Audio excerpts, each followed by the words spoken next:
Good morning बच्चों, आप देख रहे हैं सत्यदेव सर क्लासेज यानी कि एचडी सर क्लासेज। आज हम आपको क्षेत्रमिति पढ़ाने जा रहा हूं, जो कंपटीशन के पॉइंट ऑफ व्यू बहुत इंपॉर्टेंट चीज है। इसका क्वेश्चन किसी न किसी माध्यम से पूछा जाता है। ये बहुत बड़ा चैप्टर है, इसको हम लोग पार्ट बाय पार्ट सीखेंगे।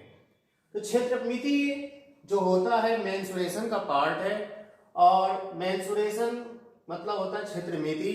इसमें हम दो प्रकार से पढ़ेंगे, एक 2D होता है और एक 3D होता है। 2D जिसमें लंबाई चौड़ाई होती है, 3D जिसमें लंबाई चौड़ाई और ऊंचाई तीनों होता है। 2D मतलब 2 डायमेंशनल, इसमें सिर्फ लंबाई और चौड़ाई का मतलब होता है।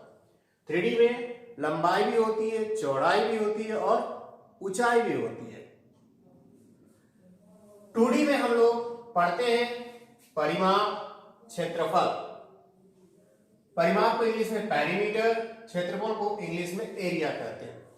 3D में जो हम लोग पढ़ेंगे किसी भी आकृति का, चाहे जिसका पिंड होगा, आयतन पढ़ेंगे, वक्र पृष्ठ पढ़ेंगे और संपूर्ण पृष्ठ कहेंगे। Volume, curve surface area, total surface area के बारे में डिस्कस करेंगे। 2D में ज्यादातर हम लोग 4 टॉपिक को हम लोग कवर करते हैं: आयत, रेक्टेंगल, वर्ग, स्क्वायर, वृत्त, सर्किल, त्रिभुज, ट्रायंगल। जबकि हम लोग 3D में कवर करने वाले हैं घन, क्यूब, घनाभ, क्यूबाइड, बेलक, सिलेंडर, शंकु, कोण, गोला, स्फीयर, अर्धगोला, सेमी स्फीयर। वृत्त में भी हम लोग एक पार्ट और ऐड कर सकते हैं, जिसको हम लोग बोलते हैं अर्धवृत्त, सेमी सर्किल। आइए सबसे पहले हम लोग जानते हैं कि क्षेत्रफल क्या होता है। क्षेत्रफल किसी भी आकृति, मान लीजिए कोई भी आकृति दिया हो, किसी भी आकृति की भुजाओं से घिरा हुआ क्षेत्र उस आकृति का क्षेत्रफल कहता है। जैसे हमने एक फिगर बनाया ऑर्डिनरी, जो ये क्षेत्र है, जो हमने लाइनिंग एरिया बाउंड्री कर दिया, ये आपका क्षेत्रफल कहलाएगा। समझ गए? फिर से एक बार रिपीट कर रहा हूं, कोई भी आकृति जो भुजाओं द्वारा घिरा हुआ क्षेत्र, उसका क्षेत्रफल कहलाता है।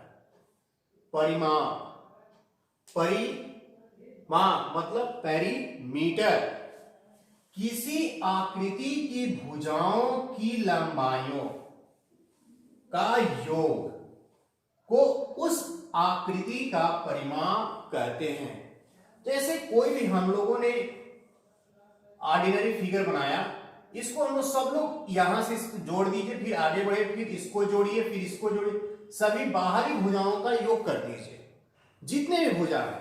जैसे हमने एक यहां पे आपको फिगर लेकर समझा रहा हूं, ये या इसको जोड़ दीजिए सारी भुजाओं को, इसको भी जोड़ सकते हैं, इसको भी, जितने लेंथ है सबको जोड़ देंगे तो इसका क्या हो जाएगा? परिमाप होगा। आयतन, कोई वस्तु जितना स्थान घेरता है उसे उस वस्तु का आयतन कहते हैं। आयतन का मात्रक घन इकाई, उसी तरह से परिमाप का मात्रक इकाई होता है। परिमाप को परिमिति भी कहते हैं। एक बार रिपीट कर रहा हूं, परिमाप को परिमिति भी कहते हैं। क्षेत्रफल का मात्रक वर्ग इकाई। इकाई मींस अगर हमको डायमेंशन जो उसकी लंबाई चौड़ाई जो मीटर सेंटीमीटर में दिया रहेगा, वो यहाँ पे मीटर सेंटीमीटर मेंशन कर। अगर मीटर में दिया है तो वर्ग मीटर, सेंटीमीटर में दिया है तो वर्ग सेंटीमीटर। इसी तरह से परिमाप मीटर में दिया है तो मीटर, और सेंटीमीटर में दिया है तो सेंटीमीटर।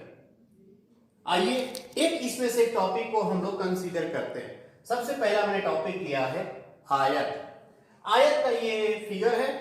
फिगर में सबसे लंबी भुजा को लंबाई कहते हैं, छोटी भुजा को चौड़ाई कहते हैं। जिसको चौड़ाई, लंबाई को L से, चौड़ाई को B से निरूपित करते हैं। याद रखिए, जो सबसे लंबी भुजा होती है लंबाई कहलाती है, छोटी भुजा होती है वह चौड़ाई कहलाती है। हमने लिखा है आयत की लंबाई बराबर L, आयत की चौड़ाई बराबर b। तो आयत का जो क्षेत्रफल होगा लंबाई गुणे चौड़ाई से हम लोग मल्टीप्लाई करेंगे, जो रिजल्ट आ जाएगा उसको हम लोग वर्ग इकाई लगा देंगे। आयत के विकर्ण की लंबाई, जो विकर्ण का मतलब ये होता है अपोजिट शीर्षों को मिलाने वाली रेखाखंड, अपोजिट शीर्षों को मिलाने वाली रेखाखंड आयत का विकर्ण कहलाता है। जो हम AC को मिलाया हमारा विकर्ण हो गया। इसकी लंबाई होती है रूट के अंदर लंबाई का स्क्वायर प्लस चौड़ाई का स्क्वायर या अंडर रूट के अंदर l square plus b square, इसका मात्रक होता है इकाई।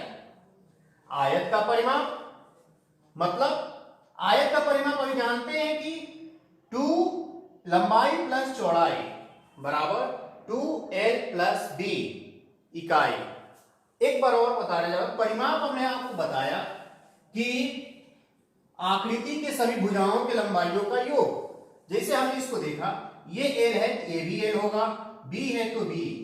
परिमाप देखिए ध्यान से, तो परिमाप बराबर, आप यहां से स्टार्ट करिए, l जोड़िए प्लस b जोड़िए, फिर आगे बढ़ा l मिला, फिर b मिला। तो ध्यान से देखिए, l और l मिलकर 2l, b और b मिलकर 2b, 2l प्लस b। अगर लंबाई मीटर में दिया हुआ है तो मीटर मेंशन कर देंगे, चौड़ाई सेंटीमीटर में दिया है तो सेंटीमीटर मेंशन करेंगे। बस इतना ध्यान देंगे कि दोनों लंबाई और चौड़ाई का मात्रक सेम होना चाहिए। इसके आगे अगले वीडियो में मिलेगा। Thank you.